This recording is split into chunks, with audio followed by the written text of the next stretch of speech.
പത്രോസ് നടന്നതുപോലെ വെള്ളത്തിൽ നടക്കാൻ നമുക്ക് കഴിയുകയില്ല. കാരണം പത്രോസ് കേട്ടത് റേമയാണ്. ദൈവം നേരിട്ട് സംസാരിക്കുന്ന വചനമാണ് റേമ. സാങ്കേതികമായി ഒരു ഭൗതിക ബൈബിൾ എന്റെ കയ്യിൽ പിടിച്ചിട്ടുണ്ടെങ്കിൽ ഞാൻ ലോഗോസ് എന്റെ കയ്യിൽ പിടിച്ചിരിക്കുന്നുവെന്ന് നിങ്ങൾക്ക് പറയാം.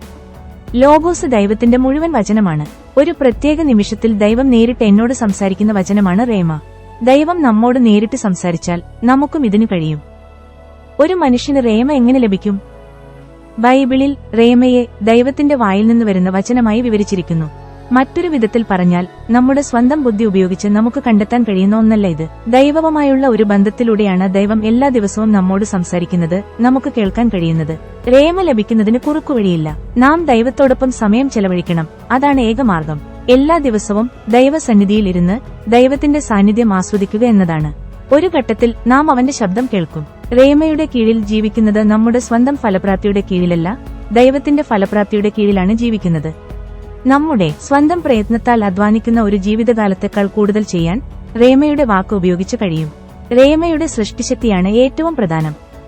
മറിയയുടെ ഗർഭപാത്രത്തിൽ അവൾ ഒരു മകനെ ഗർഭം ധരിക്കുമെന്ന് അവളോട് പറയാൻ ദൂതൻ വന്നു. അവന്റെ പേര് യേശു എന്നായിരിക്കും. ആ സംഭാഷണത്തിന്റെ അവസാനം മറിയയുടെ മറുപടി, ഇതാ കർത്താവിന്റെ ദാസി, നിന്റെ വാക്കുപോലെ എനിക്ക് ഭവിക്കട്ടെ എന്നായിരുന്നു.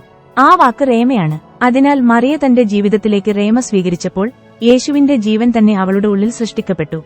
ദൈവം തന്റെ വാക്കുകൊണ്ടാണ് ലോകത്തെ സൃഷ്ടിച്ചത്. അവൻ പറഞ്ഞു, വെളിച്ചമുണ്ടാകട്ടെ, വെളിച്ചം സൃഷ്ടിക്കപ്പെട്ടു. ഈ ലോകത്തിൽ മുഴുവൻ ജീവൻ സൃഷ്ടിച്ച ദൈവത്തിന്റെ അതേ ശക്തി മറിയയിൽ വീണ്ടും ജീവൻ സൃഷ്ടിച്ചു, അവൾ ദൈവവചനം അവളുടെ ജീവിതത്തിലേക്ക് സ്വീകരിച്ചപ്പോൾ. അതുകൊണ്ടാണ് ബൈബിൾ പറയുന്നത്, മനുഷ്യൻ അപ്പം കൊണ്ട് മാത്രമല്ല ദൈവത്തിന്റെ വായിൽ നിന്ന് വരുന്ന ഓരോ റേമ വചനം കൊണ്ടാണ് ജീവിക്കുന്നത്.